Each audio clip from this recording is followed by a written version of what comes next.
तो स्वागत हमारे YouTube चैनल आशीष बेस यूटी में। आज हम अध्याय नंबर 1 के श्लोक नंबर 3 की चर्चा करने के लिए। तो सबसे पहले हम ये जानेंगे कि अध्याय नंबर 1 में श्लोक नंबर 3 क्या है। पहले उसको संस्कृत में हम पढ़ेंगे, फिर उसको हम हिंदी में जानेंगे कि वो क्या है।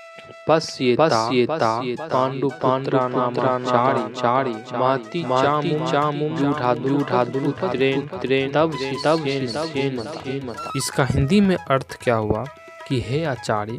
इसमें दुर्योधन कहते हैं द्रोणाचार्य से कि हे आचार्य, पांडु पुत्रों की विशाल सेना को देखे जिसे आपके बुद्धिमान शिष्य द्रुपद के पुत्र ने इतने कौशल से व्यवस्थित किया। तो अब आप ये सोचेंगे कि द्रुपद कौन? द्रुपद जो हैं वो द्रौपदी के पिता हैं, और उनके पिता के जो पुत्र यानी उनके भाई, द्रौपदी के भाई हैं कौन? धृष्टद्युम्न, जो द्रोणाचार्य के आगे चल के वध करेंगे महाभारत में।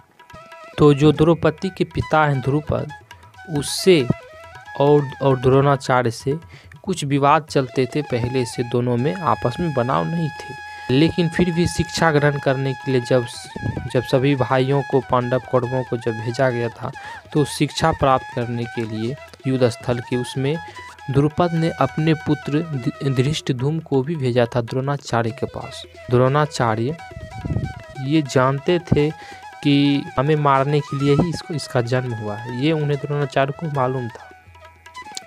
तो इसलिए मतलब द्रोणाचार्य ने शायद ये सोच के, या और भी इसमें बात होंगे रहस्य, कि उसने क्या किया कि धृष्टद्युम्न को सेना सजाने का, सैन्य निरीक्षण करने का, सैनिक रहस्य जो होता है उसमें किस तरह से कैसे युद्ध में सैनिक को सजाया जाता है, उसको पूरा ज्ञान दिया।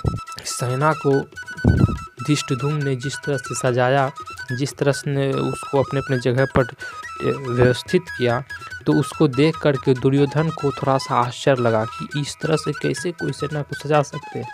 तो वही मतलब कि दुर्योधन जो है वो दौड़ते हुए द्रोणाचार्य के पास गए और वहाँ से उसको पूछे कि हे द्रोणाचार्य, देखिए सेना को कैसे मतलब आपके शिष्य ने सजाया है, कितना सुंदर तरीके से।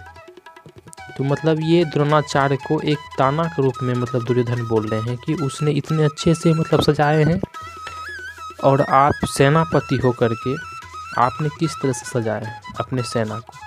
तो ये इस श्लोक के माध्यम से वो कह रहे हैं द्रोणाचार्य से।